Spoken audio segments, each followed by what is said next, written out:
จักแผ่นพอ240แผ่นเนาะเอาไอ้คนนั้นหนังตลาดเลยก็ยืนแต่นอกไปก่อนชูนี่เจ้าได้แดนนี่ยอมได้เห็นแดนเชื่อแล้วล่ะแต่ว่าทางครูบาเพิ่นบ่อยู่ก็มีแต่ให้ทางบ้านเฮารับเนาะทางเฒ่าแก่ในโฮมเพิ่นรับก็ได้คือกันโอ้ได้เดียวอย่าให้มาพอมันบ่ได้จะขึ้นมุงบาดเดียวฮะนะโมตัสสะภะคะวะโตอะระหะโตสัมมาสัมพุทธัสสะนะโมตัสสะภะคะวะโตอะระหะโตสัมมาสัมพุทธัสสะนะโมตัสสะภะคะวะโตอะระหะโตสัมมาสัมพุทธัสสะคุณพระพุทธคุณพระธรรมคุณแก้วสรรพการจงมาปัก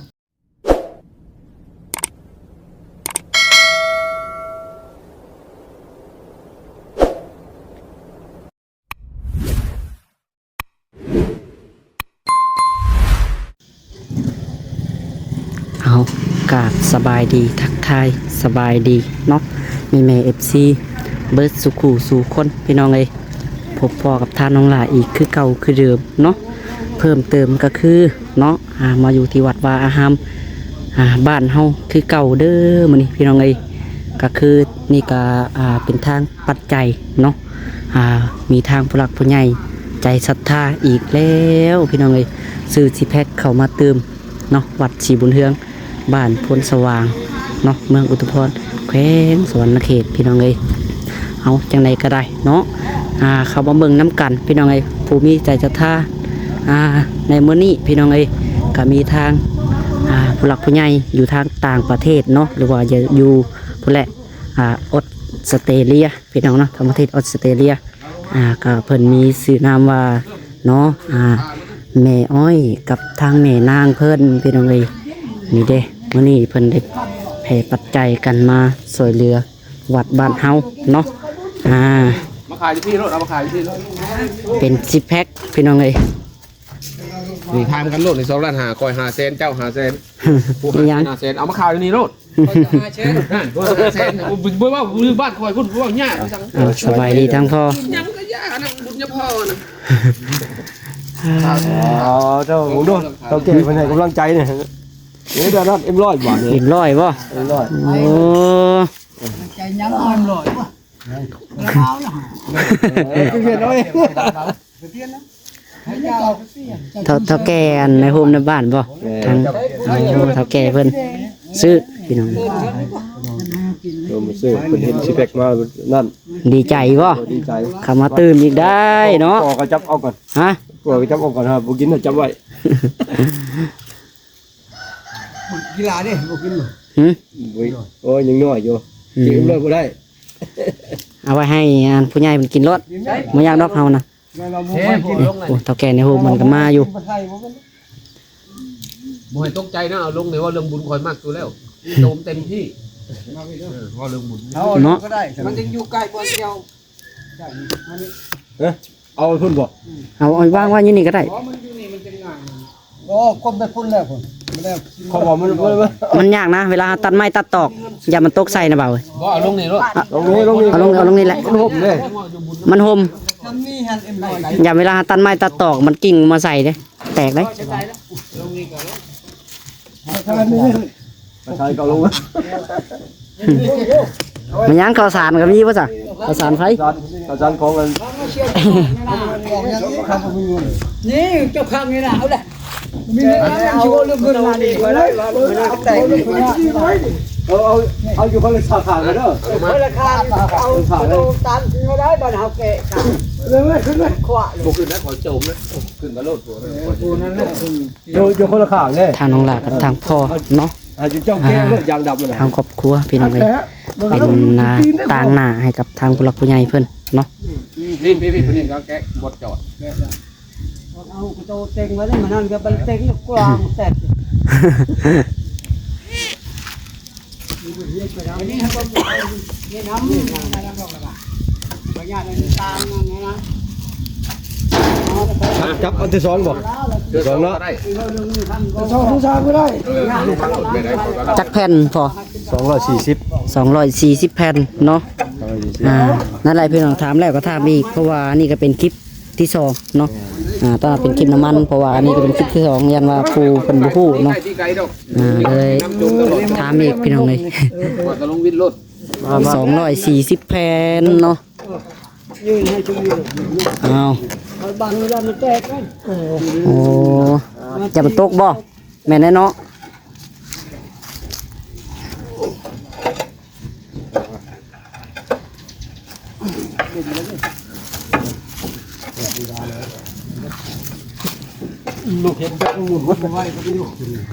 เห็น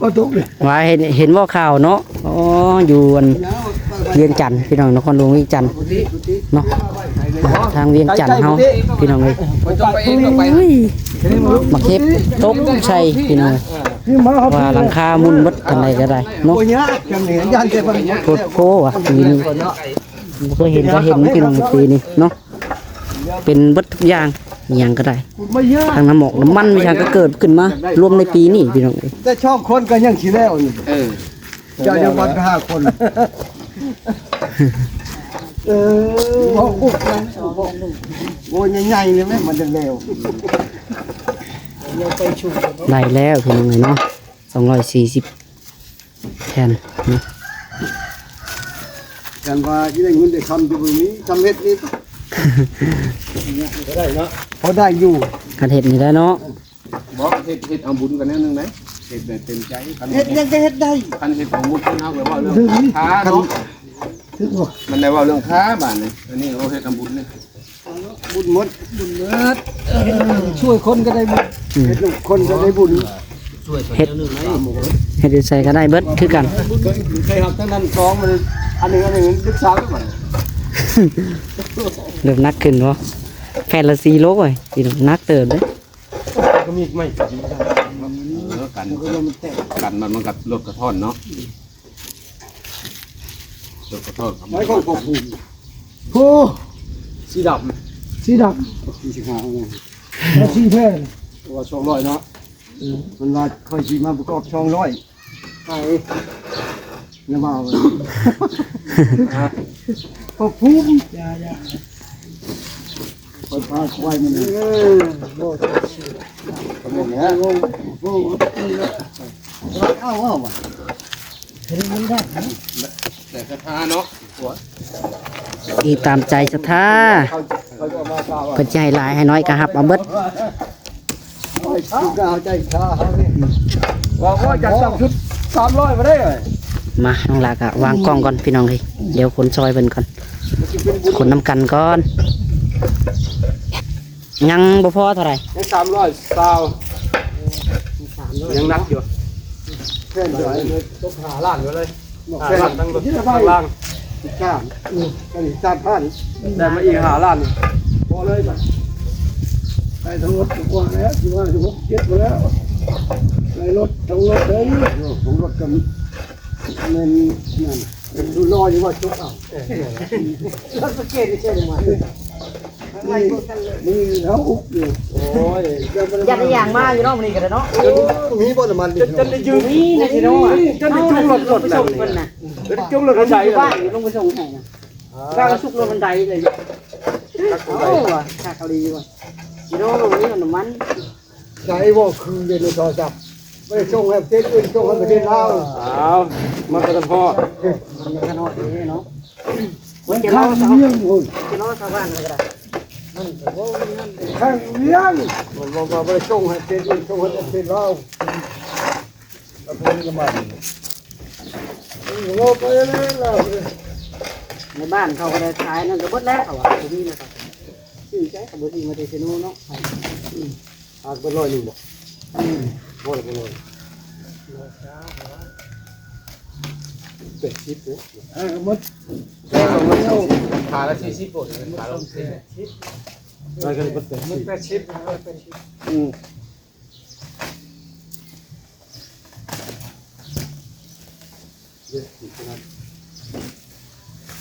กูทางเอาเลี้ยวตัวลุง แก้เลย ตัวเราตัวลุงได้อยู่กูทางมันสิมาเอาตัวโปรเจกต์ ว้าวให้เอาตัวลุงก่อนนะเถอะ โอ้แล้วมันแก้เองเลยเอาเข้าเด้อไว้ รักษาได้ตรงกับ เอา แก แค่นี้เอาแค่นี้ มันจะคุ้มแล้วตรงแก เอาแข่งข้างขันเนี่ย กบแบบเป็นมัด นี่ตัวนี้กว่า จะกินพูนร้อนเอากันได้ดูแลกระต่ายเลยใหญ่เลยเนาะนี่ก็เย็นเลยดีนะครับแตกครับดีมันจะแตกแล้วนี่ก็เป็น แถวใหม่เนาะ ใช่ครับ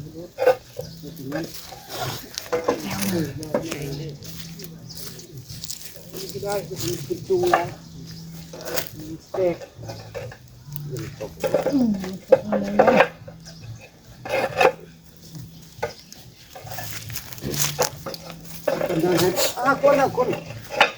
คนจะมีคนหรือวะคนหรือวะเนาะอยากคนตีนี่ป่ะโดนตีเลยนะเนาะงานคนเลย เอาคุยกันเนาะ ชอบตีเลยบ้าใช่ ยายจะลงหลับพอไปตัดอันนั้นแล้วก็อาปากก็คือ บ้านมาชื่อบุคคลนี่มึงนี่โทรเราพูดไม่ได้ ไปทางไหน ไปตัดละหัวเขากับตายแล้วไม่ได้คนบ่เคยออกงานเนาะมันไม่เป็นละหัวเขาตากแดดก็ได้โชครักนี่ก็อยู่แล้ว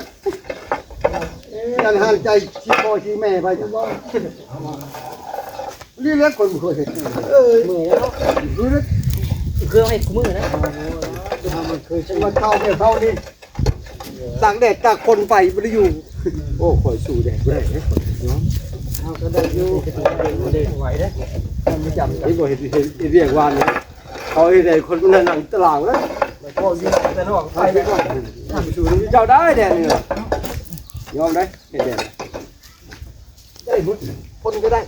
บ่ดอกจังเลยมื้อ แข่งไปยังอยู่เนาะ ยังมือหน้าไปได้จังเดี๋ยวนี้เจอเก่งชี้เก่ง เดี๋ยวนั่นนะจ๊ะ งานมาอยู่เห็นบ่ เห็นบ่พกพัน โอ้ ทำมันง่ายได้ไหนกัน โอ้เดี๋ยววันคุณเก่งที่บอกว่าทำเห็นชาวฉันกินใจคุณคุณนี่ มันยากมันจะละโคกมันยากอะไรมาเลยโอ้โห ครบแค่ไหนโอ้ยไปเดียวทุกคนเขาเลยตัวว่ามือเอาเลยเขาว่า คนนั้นนี่คือเนาะ งานตั้งใจเป็นจกไหนมีให้คนจะกี่จกเอาไหน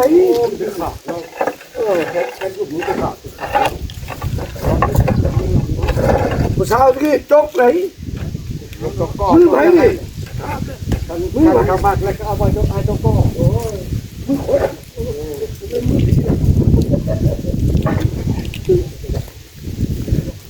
จกเลยลูกแล้วผู้สาวมือเดี๋ยวนี้เขาจกหัวทำลูกว่าทำเนี้ยแทงเขาโมด่าครับ ยกใครยกเขาได้ผ้าเขาจอกทั้ง เอามือขาดพูดแล้วเอาเม็ดคว้าผาดเขาคนลุก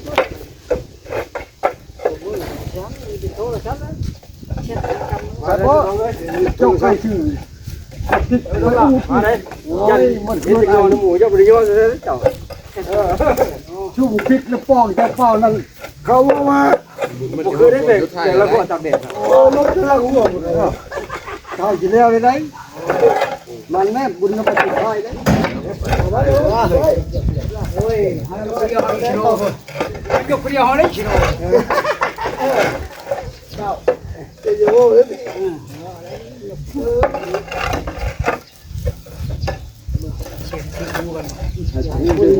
แล้วชีวิตเปลี่ยนได้เลยหูแล้วมันเข่าเอาว่าที่หูอันนี้ก็เปลี่ยนมึงเนาะมันมุกเข่าเลยมึงเอาขึ้นอยู่หุ่นตัวยากมันยากที่บ้านอยู่บ้านก็ไม่ได้ยากยากอย่างเอามาให้แม่รถหนึ่งเจ้าย่ออยู่ผู้ เจ้านางมันจะชื่ออยู่คน ลูกผู้ บางวันแล้วมีตัวน้อยหันบางหันมีเอาปิดอยู่นี่ให้โอ้ทำว่าบริมีเลยเล่นกันแล้ว จนธรรมดา หันหูหันด่าหันด่าคนนี้ใครบอกมันมีเรื่องอย่างเล่นเหาะเล่นกายงานกายหันกายดีอยู่พอได้ยังเราอะ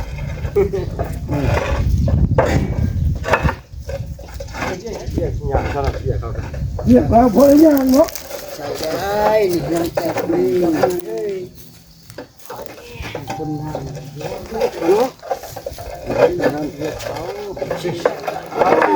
ซื้อเครื่องวัตถุก่อสร้าง2 ปีเลยทำถ้าก็ได้คะแนน300นี่บ่ฮอด1,000ครับอ๋อ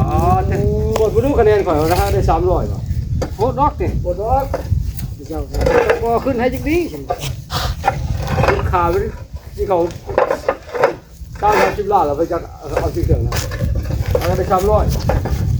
โอ้ โปรโมทกันสินค้าเขาซื่อๆนะ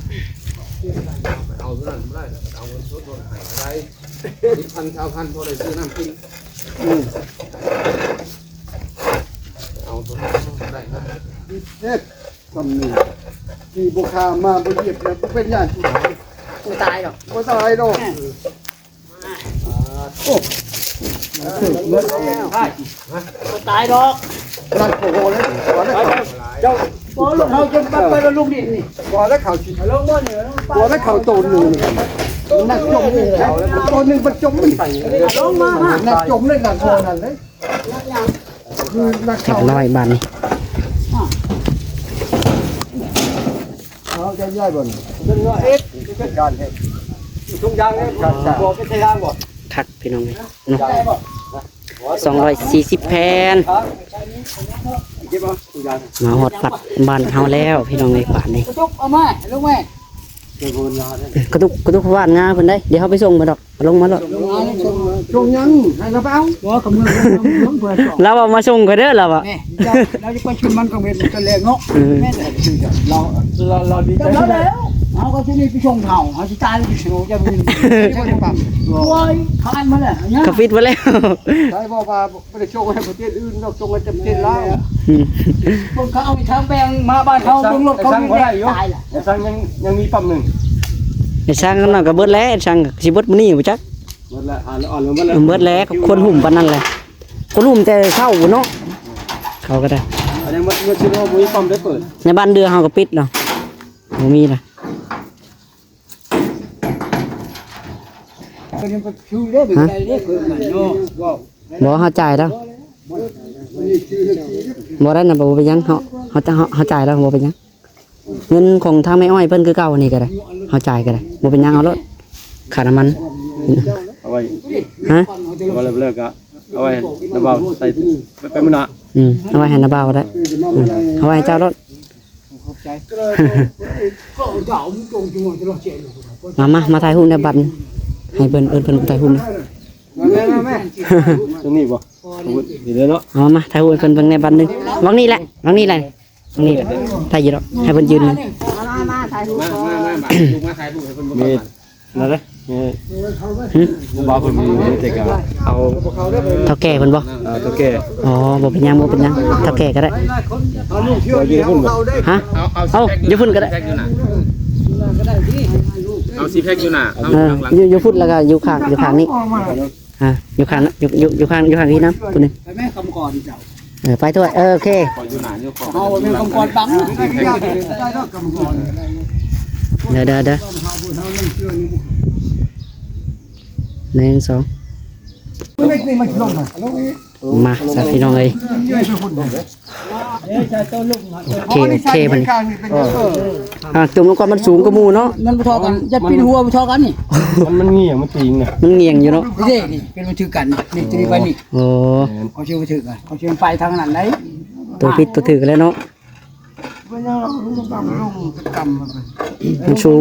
ดินมันบ่เพียงนะมันตีง ตัวนี้ก็ตีงคือกันได้นี่นี่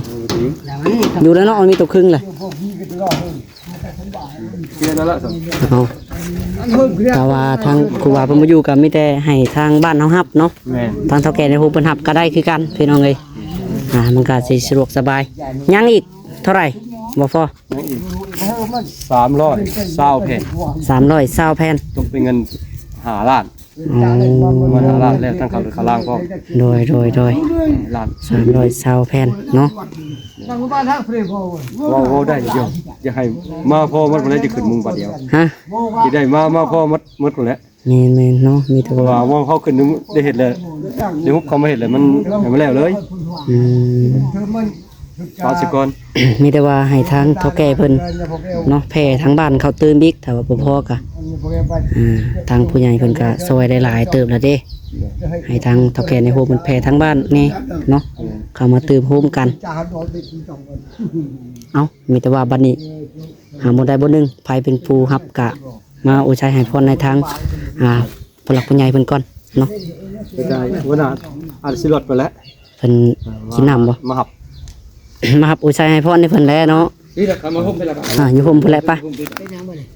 ฮะ ไปใส่พ่อในผู้ใหญ่ ผู้ใหญ่